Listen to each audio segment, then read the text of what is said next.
తమిళనాడులో స్విగ్గీ, జొమాటో వంటి food delivery యాప్లపై hotel యజమానులు తిరుగుబాటుకు దిగారు. నామక్కల్ జిల్లాలో మొదలైన ఈ తిరుగుబాటు ఇప్పుడు కడలూరు జిల్లాకు విస్తరించింది. 30 నుంచి 35% వరకు కమిషన్లు, తెలియకుండా డిస్కౌంట్లు ఇవ్వడం, జీఎస్టీ వసూలు చేయడంతో 85కి పైగా హోటళ్లు ఈ యాప్లతో ఒప్పందాలను రద్దు చేశాయి. దీంతో ఒక్కసారిగా ఆ జిల్లాల్లో స్విగ్గీ, జొమాటో మార్కెట్ పడిపోయింది. అంతేకాదు స్థానికంగా రూపొందించిన ఫుడ్ డెలివరీ యాప్తో భాగస్వామ్యం అవుతూ యజమానులు ప్రత్యామ్నాయ మార్గం ఎంచుకుంటున్నారు.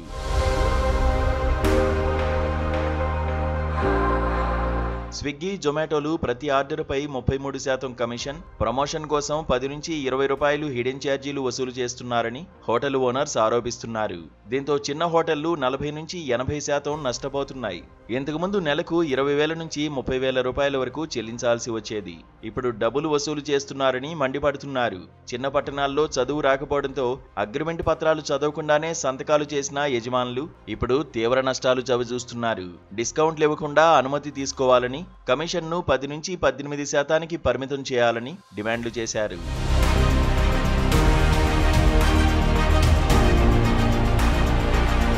స్విగ్గీ, జొమాటోను బాయ్కాట్ చేసిన హోటల్ ఓనర్స్ జారోజ్ యాప్కు షిఫ్ట్ అయ్యారు.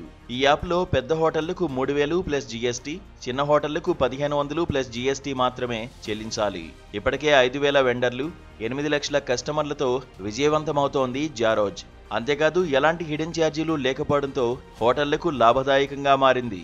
సెప్టెంబర్లో కడలూరులో 100కి పైగా హోటళ్లు ఈ యాప్లో చేరాయి. దీనివల్ల స్థానిక డెలివరీ వర్కర్లకు కూడా మరింత ఉద్యోగాలు ఏర్పడుతున్నాయి. ఈ తిరుగుబాటు ఫలితంగా నామక్కల్లో ఆర్డర్లు 70% స్థానిక యాప్లకు మారాయి. జాతీయ రెస్టారెంట్ అసోసియేషన్ ఆఫ్ ఇండియా కూడా ఇలాంటి డిమాండ్లకు మద్దతు తెలుపుతోంది.